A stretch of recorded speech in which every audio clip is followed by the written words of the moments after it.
formation en ligne Génération Implant. Ce module s'inscrit dans le cadre de votre formation complète théorique en ligne qui va vous permettre de valider votre cursus pratique de 2 fois 2 jours avec notamment aussi une formation sur simulateur.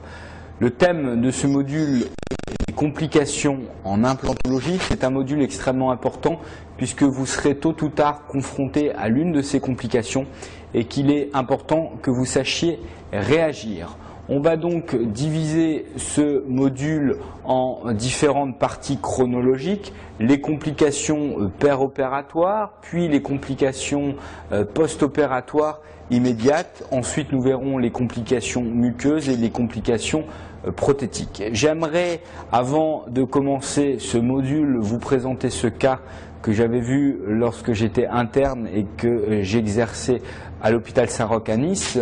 Voici une patiente de 86 ans qui regroupe un certain nombre de complications et d'échecs implantaires, puisque chez cette même patiente, on va retrouver un implant intrasinusien au niveau du sinus maxillaire gauche, un implant fracturé, vous voyez un implant de faible diamètre, une inadaptation prothétique relativement importante à ce niveau-là, ce qui est encore la moindre des choses, un implant avec une périimplantite terminale et une fibro-intégration, et enfin 2 implants intracanalaires au niveau du nerf alvéolaire inférieur. Voilà, on peut dire que cette patiente a eu vraiment de nombreuses complications les unes à la suite des autres, et le but est bien évidemment d'éviter tout ça, de travailler d'abord sur de la prévention, mais si malgré tout un certain nombre d'éléments doivent se produire, vous devez être capable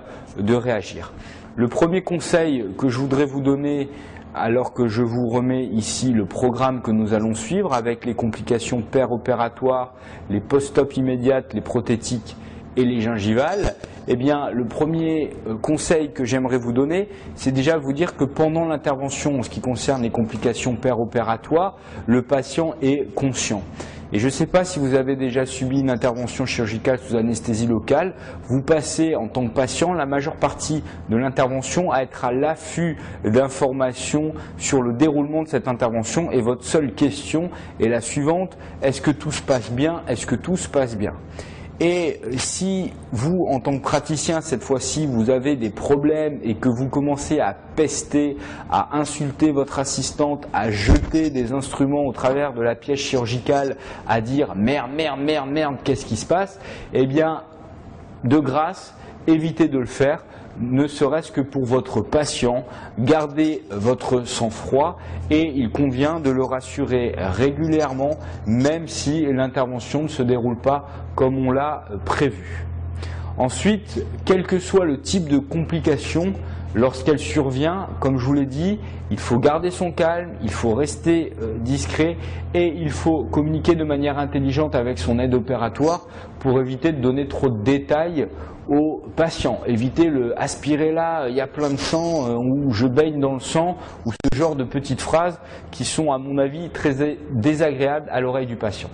Et puis dernière chose, c'est que finalement différer une pose d'implant c'est une complication mais en aucun cas un échec, et si à un moment, parce que ça se passe vraiment mal ou que vous ne pouvez pas faire ce que vous aviez prévu, vous devez refermer et différer la pose d'un implant, ça n'est absolument pas une complication ni un échec, c'est juste un retard, et véritablement il vaut mieux parfois savoir différer ce type d'intervention.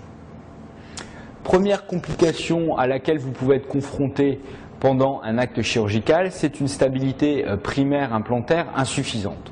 L'implant doit être parfaitement immobilisé à la fin de l'intervention, et un implant mobilisé durant la phase de cicatrisation va entraîner une fibro-intégration.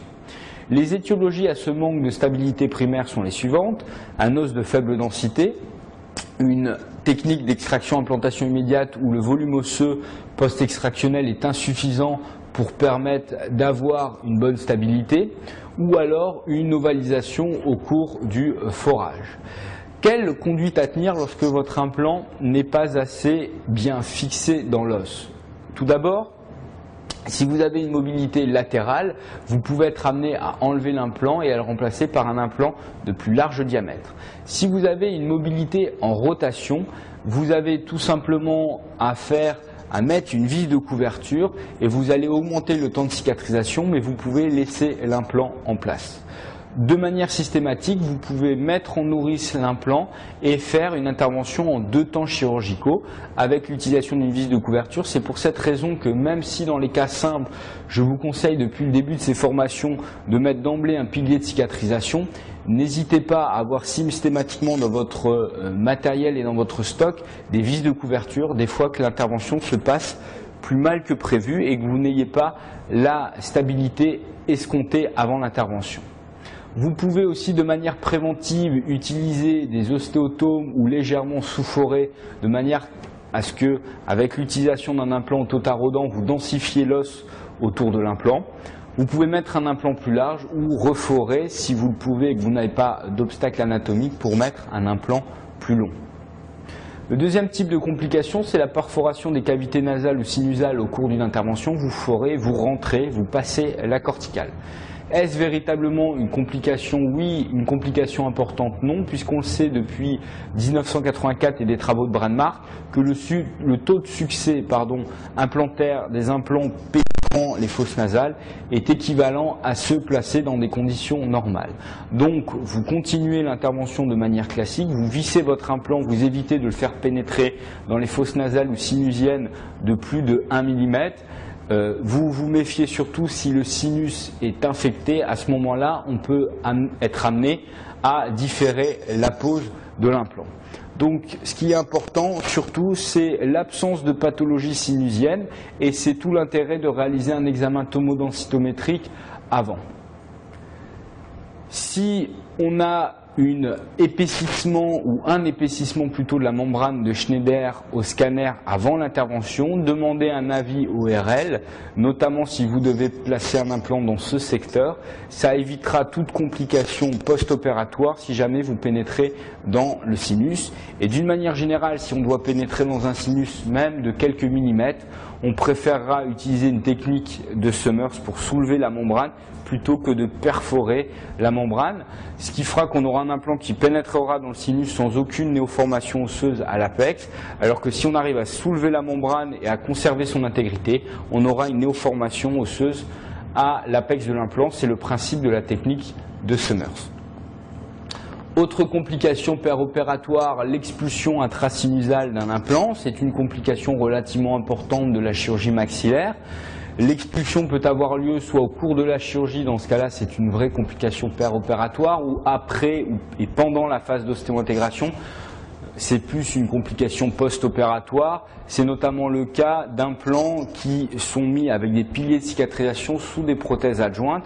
L'implant peut être mobilisé et enfoncé dans le sinus. L'implant a une vraie propension à être aspiré par le sinus et on peut être parfois relativement surpris. Ces complications arrivaient de manière relativement fréquemment sur des implants impactés. La conduite à tenir est la suivante: il faut retirer immédiatement l'implant tout en préservant au maximum la crête osseuse, donc ne pas envisager d'agrandir le site osseux receveur, mais faire plutôt une voie d'abord de type Cadwell-Luc, donc un abord latéral.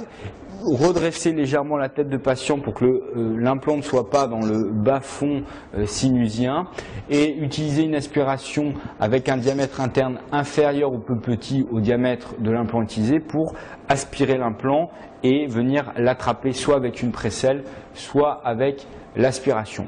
Un cas clinique où vous voyez c'est plutôt une complication post-opératoire avec cette expulsion de l'implant à 1 mois et demi post-opératoire suite à la fibrointégration de cet implant et au port d'une PPA. L'implant a été retiré par un abord latéral et on est venu reposer un implant dans un second temps au niveau tubérositaire et ptérygoïdien.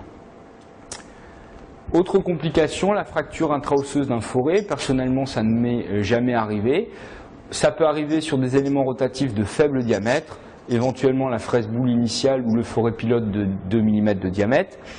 les fractures d'instruments plus gros ne sont pas décrites dans la littérature et sont vraisemblablement assez exceptionnelles. Si la fracture a lieu au sommet de la crête, on peut retirer le fragment aisément. Si la fracture est tendo-osseuse et plus apicale, le retrait peut parfois être délicat et entraîner une destruction osseuse trop importante. On va continuer la chirurgie sans chercher à le retirer.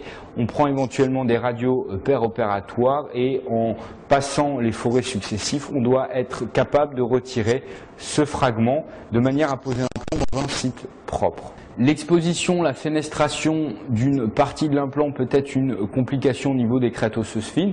Ça peut être aussi quelque chose que l'on a envisagé d'emblée suite à l'étude de son scanner. L'effraction linguale ou palatine est relativement limitée en conséquence et on ne va pas chercher à faire grand-chose.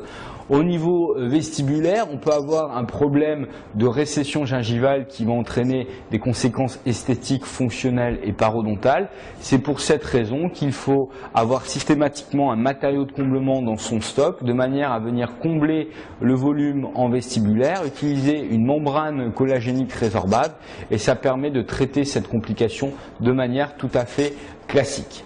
La fracture d'une table osseuse peut intervenir notamment au niveau du secteur maxillaire antérieur et surtout dans les cas d'extraction-implantation. On ne va rien faire si le fragment osseux est stable avec de la corticale plus du spongieux et qu'on pense avoir une vascularisation suffisante. On va par contre retirer ce fragment s'il est uniquement cortical, s'il est mobile, car on aura alors un risque de nécrose et des complications secondaires infectieuses avec l'élimination post-opératoire du séquestre osseux. Autre complication péropératoire, la déglutition d'instruments ou de composants au cours de la chirurgie. Ça peut arriver à tous les moments de l'intervention. Il faut informer le patient, il faut essayer de terminer l'intervention, puis adresser le patient à un gastro-entérologue ou un radiologue. Mais il est important de passer la main. Tout cela dépend évidemment du type d'instrument que vous faites avaler. Des radiographies seront alors prises à intervalles de 2 jours afin de suivre le transit de la pièce déglutie et d'éviter une occlusion intestinale. La plupart du temps, on va avoir une expulsion spontanée entre 7 et 15 jours. Et si le patient est très sympa, il peut même vous ramener le tournevis ou la pièce. L'utilisation, en tous les cas, systématique d'un parachute ou de contre-angles chirurgicaux permet de limiter certaines de ces complications. Et n'hésitez pas à mettre systématiquement, même avec un fil chirurgical stérile, un parachute autour de vos tournevis prothétiques. Les accidents hémorragiques peuvent être de 2 types, soit une inondation du site opératoire par un saignement abondant et immédiat en nappe d'origine veineuse, ou alors en jet, ça sera un saignement d'origine artérielle. Pour prévenir ces saignements, on va respecter le trajet des principaux éléments vasculo-nerveux. Il faut donc avoir une parfaite connaissance des sites anatomiques, une bonne visibilité par l'utilisation d'une aspiration efficace, d'un bon éclairage, et bien conduire sa dissection.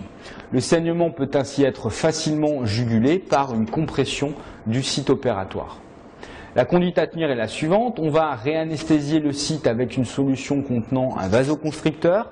On va exercer une compression locale ferme et prolongée à l'aide d'une pince ou d'une compresse et on va tenter de visualiser le départ du saignement. Une fois celui-ci visualisé, on peut réaliser des points de suture apicalement à ce départ de saignement, au voisinage par exemple si on est au niveau du palais, de la gouttière palatine. On va essayer aussi d'assurer l'oblitération des vaisseaux par compression de la région et cette compression peut être maintenue en fonction des situations cliniques, soit par un pansement parodontal collé aux dents dans le cas de greffe épithélio-conjonctive, soit à l'aide d'une gouttière fabriquée en péropératoire à l'aide d'une boule de Pouty maintenue par les dents en occlusion, soit par l'utilisation de médicaments locaux de l'hémostase. Vous voyez qu'il est capable, qu'il est possible par des fils de suture, par différents moyens compressifs, de gérer ces hémorragies. Vous pouvez, avec une pince inclampée, la stopper provisoirement pour continuer votre intervention et vous la gérez ensuite par les points de suture et une compression du site opératoire en fin d'intervention. Voilà ce que l'on pouvait dire sur les complications péropératoires et le premier chapitre de ce cours e-learning. Vous comprenez encore une fois que celles-ci sont quand même relativement mineures. Normalement, on ne peut pas tuer son patient en lui posant un implant et donc gardez votre calme, il n'y a rien de trop grave qui est en train de se passer. Gérer la situation, c'est ça aussi, faire de la chirurgie et être un chirurgien, et il n'y a aucune raison que vous n'arriviez pas au bout de votre intervention.